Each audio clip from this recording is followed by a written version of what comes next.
Good morning. It is currently 4:45 a.m. and we are on our way to the Detroit Produce Terminal. We're having a field trip there. Should be fun.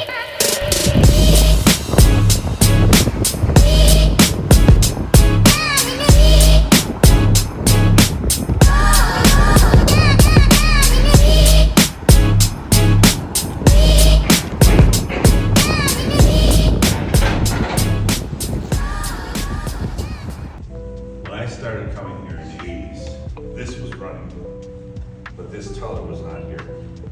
But they would run the auctions in here. You kind of look, you can see the auction stand is up here, and all the chairs are behind it. Peek at it. And there's very few places in the country that do auctions anymore. One of them is the fish market in Portland, Maine. In Boston, they'll still do it for fish. But everything else is gone digital now, and they basically stopped the public from coming there. So it became a private enterprise. When this first opened up, there was probably, I don't know, maybe 60 individual businesses that ran out of here. When we walk around the corner, you can see the hallway, and every door was a business. And they're mostly families that would, coordinate deliveries of product, and that was their living. Well, they slowly got bought out. Now there's only 7 left. But the 7 control the same amount of product coming in. So they've gotten much bigger, okay? And if you wanted to sell product here, of course it's a private enterprise now, they probably wouldn't let you in. They pretty much have it locked down for them 7 companies. They're pretty cordial to each other. When we go to Ben B. Schwartz, you're gonna get a different feel for those vendors. When you go down to, let's say Andrew Brothers, they're much more friendly. There's more friendly to the customer like us, the chefs that are future chefs and all that, they understand it, and there's those that just want to do business. And so some of the places we're gonna walk by, like Ben B. Schwartz. So we'll go around the corner here, you're gonna see the hallway. So the businesses that started this place.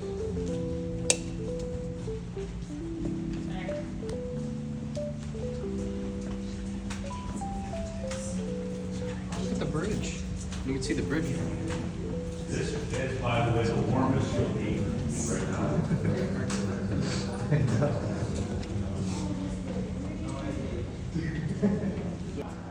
And you see all the doors to the left and right, all the offices? Come on down. Oh, wow. Okay, all the offices. Every one of those offices had a business in it. Now, out of all these doors, only 7 of them have something in them. They're all empty. How many did you say there were? I would say, well, if you count them, I think there's 60.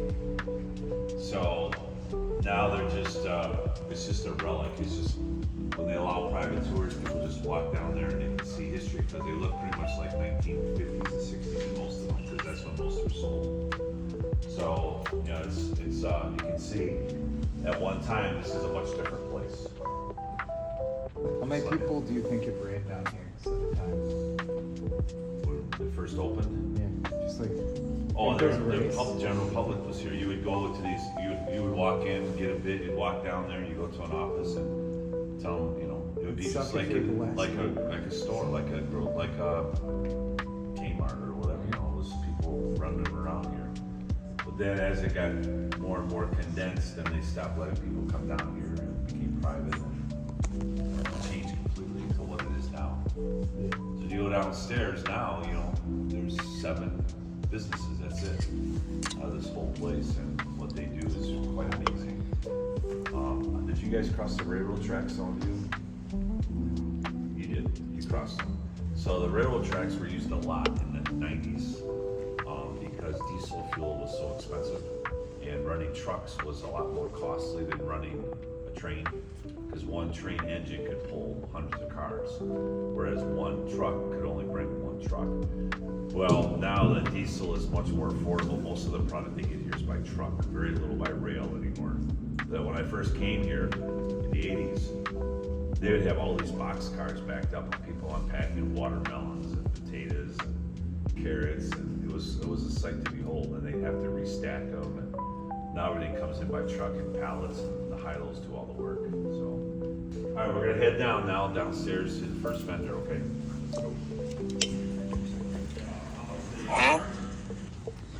If you're getting ready to have questions, you wanna ask about seasonality, how much they are, the different varieties that they have. Questions like that are always good starters. They have a restaurant down here as well.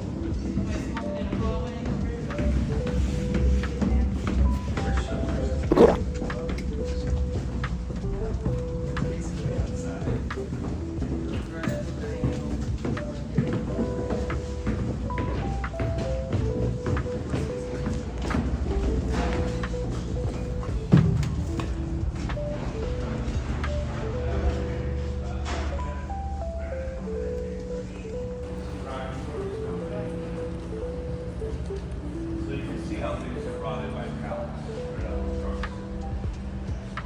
Watermelons, these are products of Mexico, so obviously this time of year, when we first came here, the first 5 week session, they had Michigan watermelons here. Now, 10 weeks later, those aren't available anymore, obviously. Now, they're coming out of Mexico. These are all seedless, okay? Even though they're shipped through Texas, they came from Mexico. So we're gonna see a lot of that this time of year. And even the next 5 week class in January, February, everything's gonna be Mexico, South American. Here's an example of a root vegetable, potato, a root starch. These are kiln dried sweet potatoes. Obviously it's the holiday season. What you're seeing here now is, this will be gone by tomorrow. Everything you see here is gone tomorrow. Every day they completely turn everything over. These are what we call kiln dried sweet potatoes. There's a difference. I can tell because when you look at the skin, it's dark and it's got a papery coating on it. These have been stored in a special room to dry them out, to make them more flavorful and give them better shelf life. If they're not kiln dried, they have this light translucent skin on them. No shelf life, no flavor. These are kiln dried, and these are going to be excellent potatoes for the holidays. Behind you see some regular potatoes packed in retail packs. These are for retail sale. So these are 10 5-pounders. 5 50-pound bag, which is packed in 5-pound units. This would be what a restaurant would use, right? They don't care about 5-pound bags, but for retail, they have 2 different kinds, 2 different sizes here. Onions, I think you're gonna notice a trend. They kind of stick to their, like this is a potato, onion, non-refrigerated house, the good ones that are refrigerated. Around here you can see all the different sizes of onions. So here you got one size, you got a smaller size here, and I saw some smaller and bigger ones down over there. So again, specifications, what size onion do you want? Is the potato at 60 count, 40 count, 80 count, 90 count? They have all of them here. We'll walk through the cooler and I'll show you all the different sizes. So all over they have this little staging area. They start breaking them down at about 6 o'clock. That's why we got to be here so early. But this is a good way of us. This is designed to have a client, whether it's a grocery store or a restaurant, to show them what they have for sale. So you'll see here all the different kinds of sweet potatoes and yams. I think that's a yam. Purple potatoes, fingerlings, and then I'm Matt Rocky. We have 2 sections here. One in the other building at the far end is like our main section. Over here we have, as you see, potatoes, onions, watermelons, so greens and cabbage. Over in the other section you have all the fruit, all the other vegetables. We carry pretty much everything as a company. But yeah, we carry all like the hardware type of stuff over here, all the volume, big volume items. So there's independent people that actually meet each individual vendor and then have the restaurant order in front of them, and they'll pick like potatoes and stuff from here. Then they go to the next one. They'll build their clients, their restaurant's list, and that's what Benny does for us. You guys been on the telephone or his product through commissary. That's what their trucks come down here, and then they talk to everybody, collect all the stuff, and put it all in a car, a truck for us, and deliver it to us. So when we see it come in the morning, it's leaving from here. We when we came in and accepted the stuff on Monday, right? They came directly from here. And those businesses are very helpful for restaurants. I don't know, do you have too many chefs come down here and personally pick out stuff anymore? Or? No, not really. More like you said, we sell to those wholesalers that have the direct relationship with all the. We don't do any restaurant deliveries really ourselves. We're kind of one step further up. We bring everything in and kind of help distribute it out from there to other people that like the Sherry, Bain, Grasso, Eastern Market Produce, Frog Holler. Most of the product comes by truck. All of it now. All of it now? Yeah, no more. We used to bring rail cars right outside the dock here. We had a track right out there, but we stopped doing that about 5-6 years ago now. Because there used to be a big savings in freight, but that kind of went away. And besides, it all had to be hand unloaded, and that labor doesn't really exist for us anymore as well. I was telling about when I first came here, some polishing watermelons. I've never seen anything like that. I'm talking like mid-80s. Yeah, right off the truck by hand. Yeah, that's how those are some too. But Following on, we'll store all year. They will only last till about April.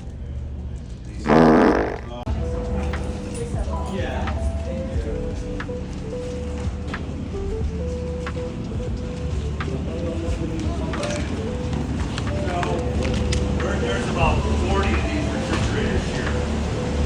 But I want you guys to, as we walk into each cooler that we go to from different companies, feel the air temperature in here. It's probably 34 to 36, and the humidity is fairly high. A lot of times you can see your breath. The reason for that is because the products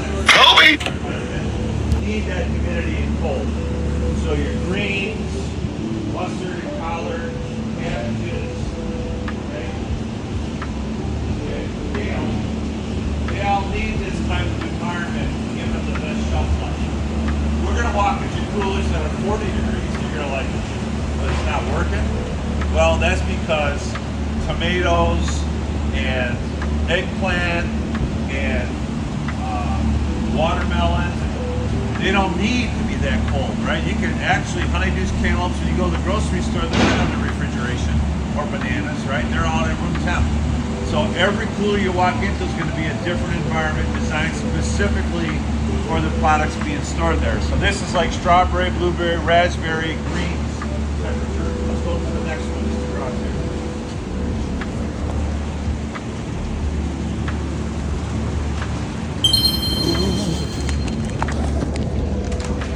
There's definitely gonna be some outtakes. I'm planning for it. I'm filming random. Now the reason why this one is at 34 degrees is because potatoes don't like to be kept that cold. It changes them internally since they're starch-based. It changes the starches to sugars, and it kind of throws off the potato. So they store it at a little warmer temperature. But I like walking in here because you can see the different sizes that are available. So this is a restaurant. Typical restaurant example. This is a 7-ounce potato, right? So you take 50 pounds and divide by 90. That tells you how many basically pounds are per potato. So instead of 50 pounds, 8 potatoes a pound. That's 50 pound line. You see all the different potatoes. You can see here you got your B size. They also come in A's, bakers, and C's. You also have number 1s and number 2s. These are number 2 potatoes. So you go to Randazzo's. Why are Randazzo's prices so inexpensive? Because they don't have the number 1 potatoes. They buy these, number 2s. Everything that comes out of the dirt is sold.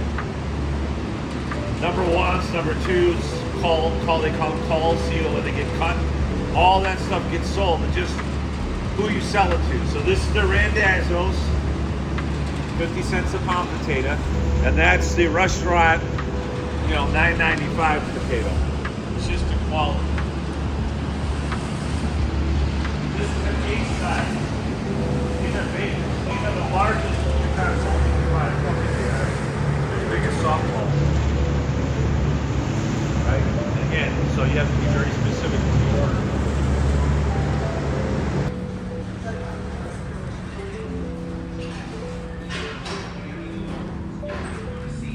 This next vendor, whoever has apples and citrus, you want these, this is your stop.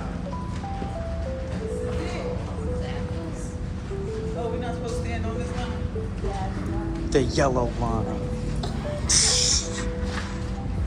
I walked directly in the middle of it. It's okay. It's okay. I did it too. My GoPro died fast. Oh, you got a GoPro? That's pretty.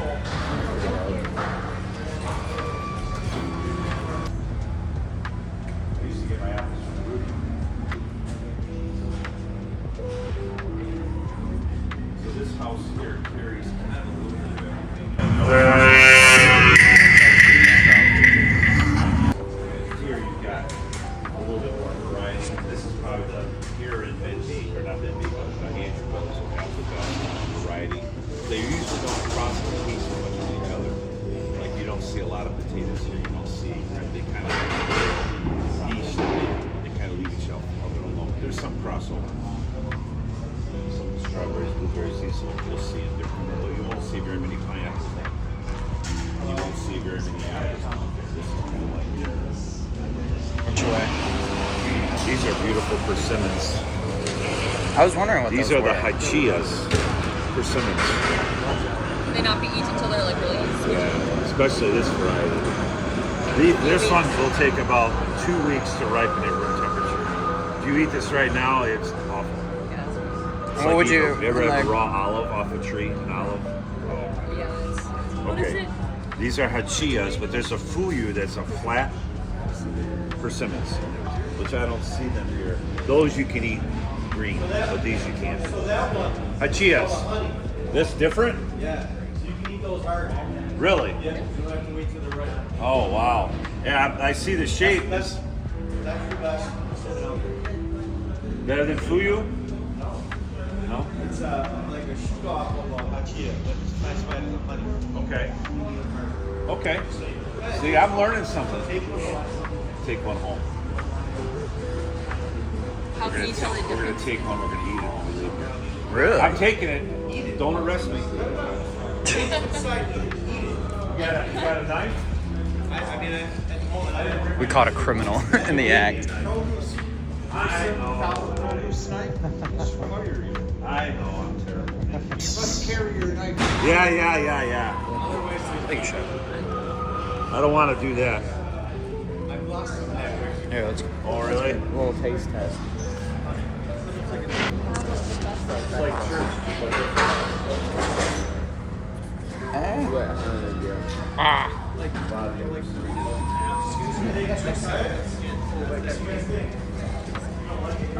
It really does taste like a honeydew and a peach. He does stuff like that. Pretty good. That is really interesting. It almost tastes like It's like a mango. it really does taste like. Watch out! You found the squash. We used to go to Canada and Ohio and all over the place. They still. And this is too. Yeah, that's a cucumber. It's just a. This is what they call a. Not a pickling cucumber, just a salad. Okay. And this is hot house raised. That's a Canadian product. This is probably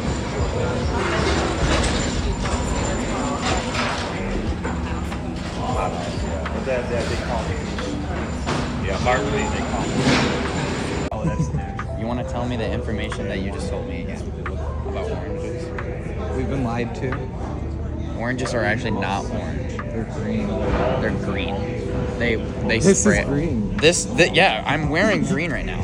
I'm wearing orange. So what do? They spray Spray them? with a chemical to make it orange. And where do they grow them? It's South Africa. These are from South South Africa. Africa? I figured they would be from Vietnam. I'm wearing orange. You're wearing green. This is scary. You know, it's pretty tolerable in here, not too cold. I'm surprised. I was just saying that earlier. I'm wearing a couple pairs of pants, but pretty warm, not gonna lie. Mexican. We got here cantaloupes, where they come. Guatemala, so all the cantaloupes are from Guatemala right now. Honeydews, where are they from? Guatemala as well. Hide in the corner. Cantaloupe or honeydew? We got plenty. Iceberg lettuce is from Arizona, Yuma, Arizona. Crazy. We're gonna walk all the way down. Florida man corn. There's a lot of corn here. This is how their cactus is, this is how it's done. They need the air gap. Yeah, why wood crates for corn? Somebody's been eating today.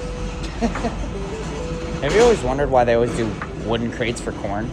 That's what he said. It's just for like open air. That's dumb. Yeah, just how they do it. Amazing to see how much food gets processed through here weekly and where it comes from.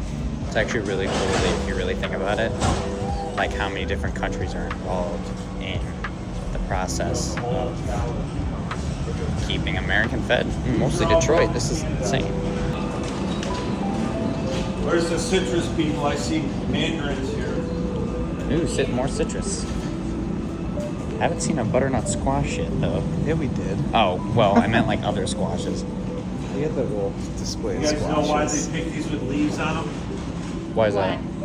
Why they pick them like this? Because the Asian people think it's good luck if they have one of these with the.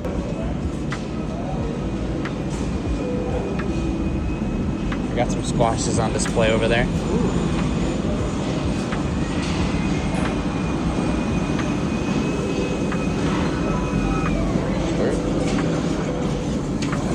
Literally anywhere I stand, I'm always in the way.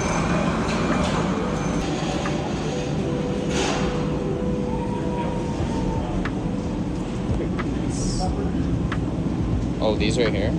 They look like dragon fruit. Oh wait, no, that's over like here. We got some. There's a lot of squashes here. Yeah.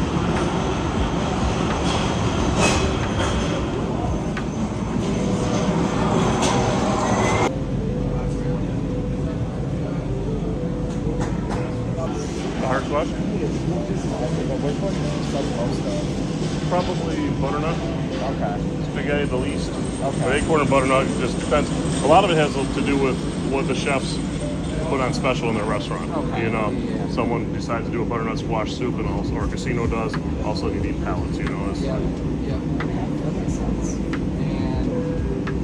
I don't know if I have any questions on squash. What kind of squashes are in season right now? These are from Mexico. Those are in season. Also, zucchini, yellow squash, and gray squash. We call it kusa here because the Middle Eastern call it kusa, but it'll be labeled gray squash on the box. So that's all Mexican, and that's in season too right now. And then in terms of price point, Low 20s, like $22, $24 range. okay. Those, like green squash is inexpensive right now, $14, but yellow is almost $30. Okay. It's like a 25-pound box. So during the summer, when it's obviously a lot warmer, where would you source? Would you source locally for squashes here? Yeah, or? Michigan grows a ton of, quite a few, and so it would be Michigan. We back out of the deal at that point because there's Michigan farmers down at the Eastern Market that bring it in, and they distribute it to the stores. When they're done, when it gets too cold here to grow it, then we start bringing in the Mexican stuff. There's also, it can be sourced out of Florida and Georgia too. We work with the Mexican more, but you might see Florida and Georgia in the building too. Awesome. A lot of the Michigan, when Michigan.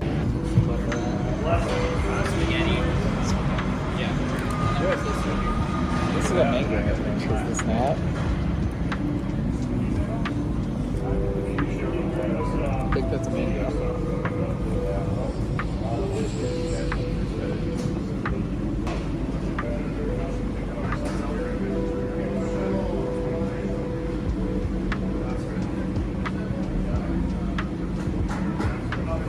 What just any, but which one do you sell the most of? Probably butternut. Okay. The least. Okay. Acorn and butternut. Just depends. A lot of it has to do with what the chefs put on special in the restaurant. Okay. You know, Yeah. if someone decides to do a butternut squash soup, and also our casino does, also you need pounds. You know. Yep. Yep. Okay. That makes sense. And I don't know if I have any other questions. What's your most expensive squash? These are from Mexico. Those are in season. Also, zucchini, yellow squash, and gray squash. We call it kusa here because we only serve call it kusa, but it'll be labeled gray squash. So that's all Mexican, and that's in season. Okay. And then in terms of price point, Low 20s, like $22, $24 range. okay. Gray squash is an expensive one, $14. Also almost 30. Okay. Okay. It's like a 25. So during the summer when it's obviously a lot warmer, where would you source locally for squashes here? Yeah, Michigan grows a ton of quite a few, and so it would be Michigan. Be back out of the deal at that point because the Michigan farmers out in Eastern markets that bring it in, and they distribute it to the stores. When they're done, when it gets colder to grow up, then we start bringing it back. So there's also, they can be sourced out of Florida and Georgia too. We work with Mexican or MIT Florida and Georgia. A lot of the Michigan, when Michigan's in season, you're like the same with green beans. You stay out of it. That time of year, we're more in the summer fruit, like peaches, plums, like green berries, all the California stuff. And then when it gets too cold, that stuff ends. Michigan farmers and then with their stuff, and then we go back and do this ship stuff to fill years. That makes sense. So there's kind of all type of green beans are Florida. Okay. Broccoli, California, that's California. We do that year round. Even if there is a bit in Michigan, there's some people want California, some people want Michigan. Okay. That makes sense. Well, One or two in the afternoon till like 4, and then again from like 9 to midnight. you got to. I feel like. That's with still, I mean, some guys will like, I knew a guy that used to just go to bed at 5 and sleep from 5 to midnight, but that's not for me. Yeah, I want yeah. to have dinner with your family. family Yeah. and have a little bit of social life. So Yeah. Makes sense. Well, that's what it is, pays bills. yeah. You would think that'd be hard to balance, like being up with these early hours, like very harsh hours, and still keeping a social It's life. not easy. I've been doing it for 25 years, so it is. You got the hang of It's it. what I do now, but it's not easy when you're starting, for sure. But you guys probably stay up I was 2 gonna or 3 say, in the yeah. morning. Yeah. And I can't even think about it. You know, by 9 o'clock I'm so exhausted I can't even see straight. So you know, everything you adapt. Ebbs and flows. My son calls me from school while I'm getting ready. He's still up from the night before, you know, and he's an hour earlier. So he'll call me at midnight. It's 1 in the morning for me, and talk my ear off for half an hour. Oh yeah. That's nice. And in the back, we take them to the cooler. We got storage trailers out back, and they can actually look at it. Okay.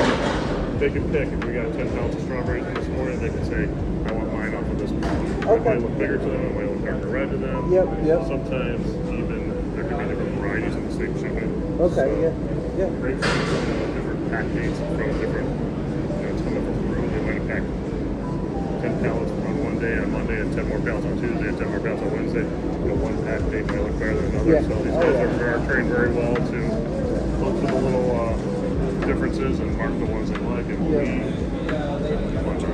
What would you say is like your biggest like time of the year to get a bunch of food? Would it be during the holidays, or is it like kind of during? Unfortunately, we're super busy, like for like 3 days for Thanksgiving and 2 or 3 days for Christmas. But our best time of the year for our company is like right around early May to early June, because that's when all the California fruit starts. So that's for us. You see grapes on all the labels. The peaches, plums, and green. We do a lot of that. We're getting in 2 or 3 semis of that stuff a week, and 4 or 5 semis of grapes a week. You know, strawberries are probably do 2 or 3 truckloads of those a week. So that during that time for us, we're not allowed to take a vacation. That time of year is for us is super busy. When you go around the building, they're all going to give you a different answer because we all. There's a lot of stuff that crisscrosses, but we all kind of have our specialties, you know. Yeah.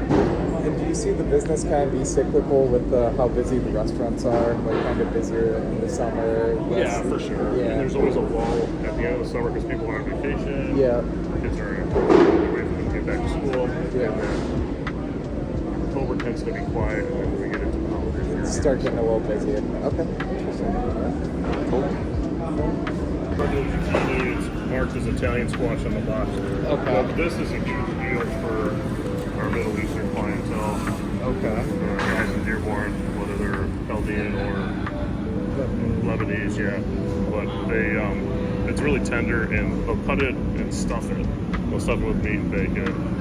So it's similar to zucchini yellow squash, but this is their Okay. And choice. It does taste a little different as It well. is. It's a little bit sweeter, a little bit. It's a little bit softer than the zucchini too. But you'll see it marked on the box as Mexican gray squash. But around here, it'll be called COUSA or KUSA.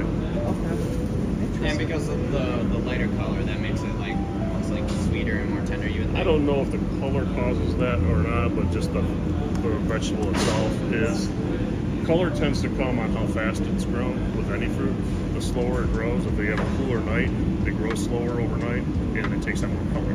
If it's too hot at night, it grows faster, and then the color doesn't have time to set in. Okay, so it'll be like brighter if it grows faster. Yeah, lighter, paler, which is not good. We want depth of color. Yeah, like these. Yeah, same with apples, you know. Okay. I have to try one. Leave us up. I think we might be leaving. They're ditching us. $30, $20, $25. This is 40. That one's the one with the red meat in there, you said? Right. Holy crap. Don't steal one. they'll shoot us. $40 for a dragon fruit? For like what? Not even 10? Yeah, For like 10 dragon fruit? That was 9. Holy. Right. You got the goods.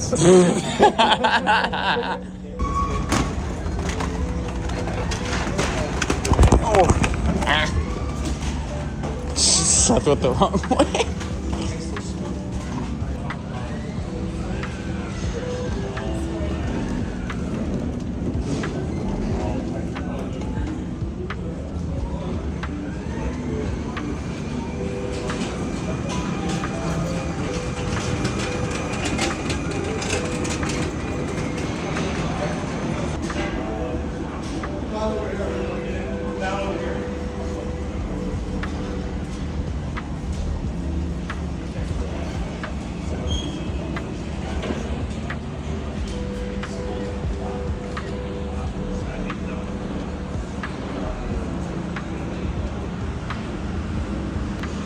And it's almost darn near 24 hours, real close.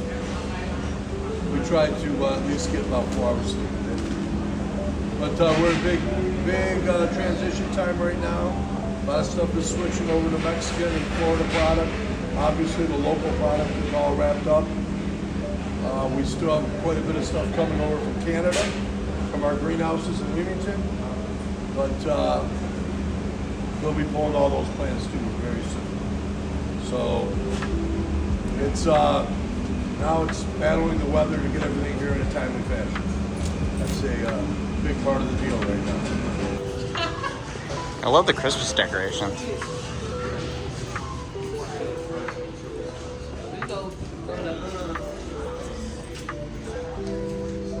Ooh, more squash.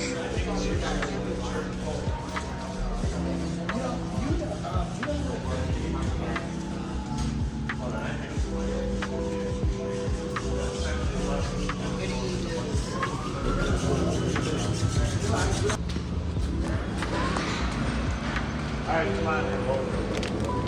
I guess I'll beg for forgiveness. Ooh, So, earthy. we buy our mushrooms from a farm that grows them exclusively for us, but for most restaurants, this is where you have your oysters, you got shiitakes here, portobellos, retail packs, sliced. These are all retail packs. These are restaurant packs here. See the difference? Yeah. These are 3.5 pounders. White mushrooms, these are all retail packs, different sizes. Retail pack portobellos. Look at the size of these silver dollars, they call them.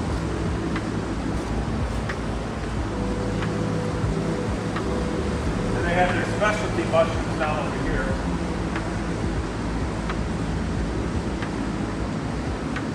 This corner. All tucked away. So these are stuffed mushrooms. These are what they call, these are baby portobellos, what they call them, creminis. Sliced. They have some bean sprouts here. They have a mixed variety here, and then you got your baby button mushrooms. You've seen those at school, right? These are shiitakes without the stem, just the tops, no bottom. Pay extra for that.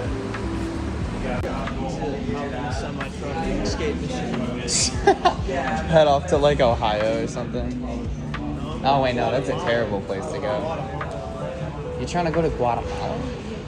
I don't even know if they go off to the docks that far. No, then I just keep going. Oh, you'll just figure out how to get to Guatemala.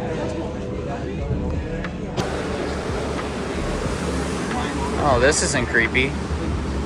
No. First, what the hell is that? Anybody tell me what that is? Nope.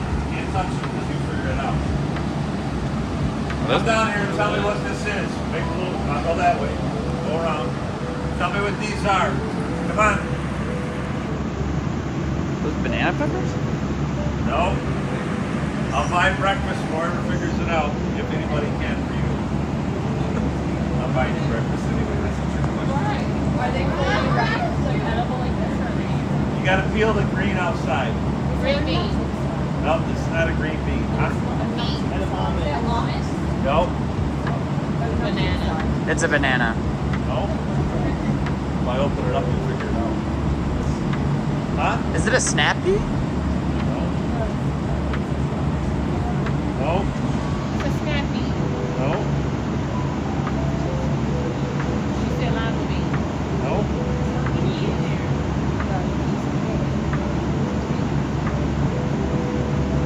Nobody's out. You probably have never seen this.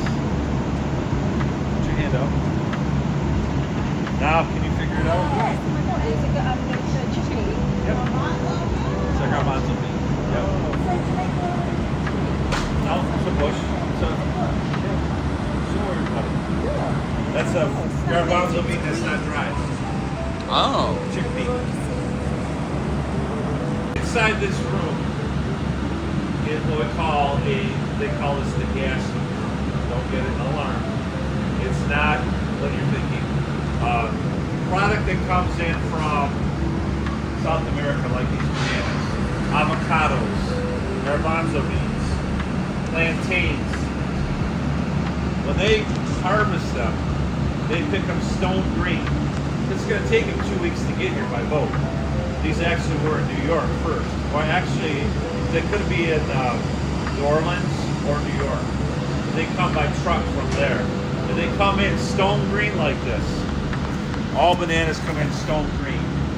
All avocados come in green. Imagine a ripe avocado being on a truck for 2 weeks. There'd be nothing left of it. They pick them when they're green, pack them on a truck. I'm sure you've been at the store where the avocados are green. But they do ripen eventually. Why is that? Why is the garbanzo bean here? Why are the bananas here? What they do is they bring in the bananas on these pallets. And they line all these up in here with an open row in the middle. They take that black tarp, they roll it over the top to seal it. See the black tarp on top? And then they seal it. And then they take ethylene gas and they vaporize the liquid ethylene into a vapor, and they force it into that over all these bananas in a pressurized area, and the garbanzo beans and the plantains and the avocados and everything.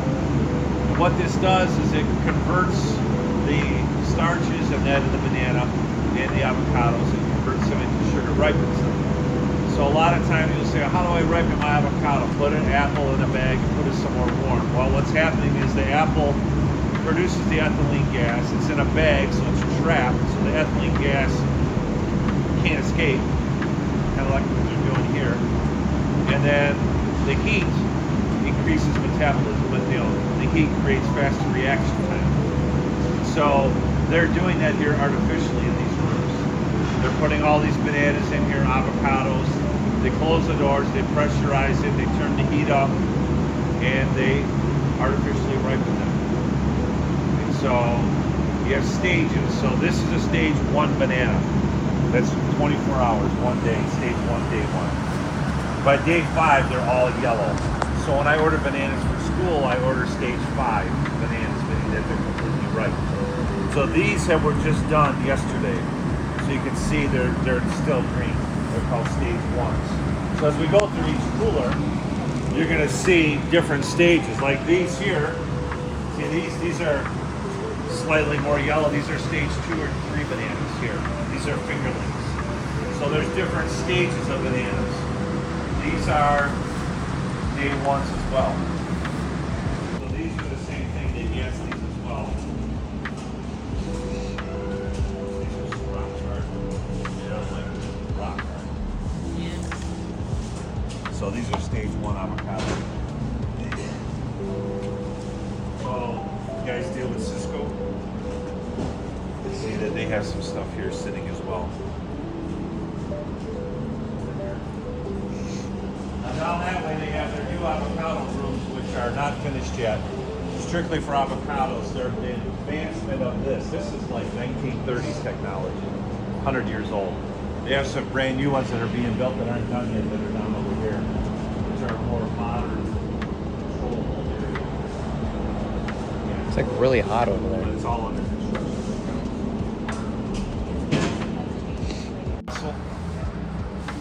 It's like 6 miles from here.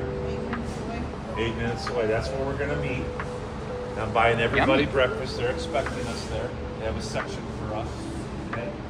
I'm gonna have the produce vendor come down and have breakfast with us. And there's a brand new place that just opened up. So after breakfast, we can go visit it. It's a brand new place down there that they're gonna allow us to come into and check out. I've never been there myself, but anybody that wants to come with me after breakfast, we're gonna go check it out.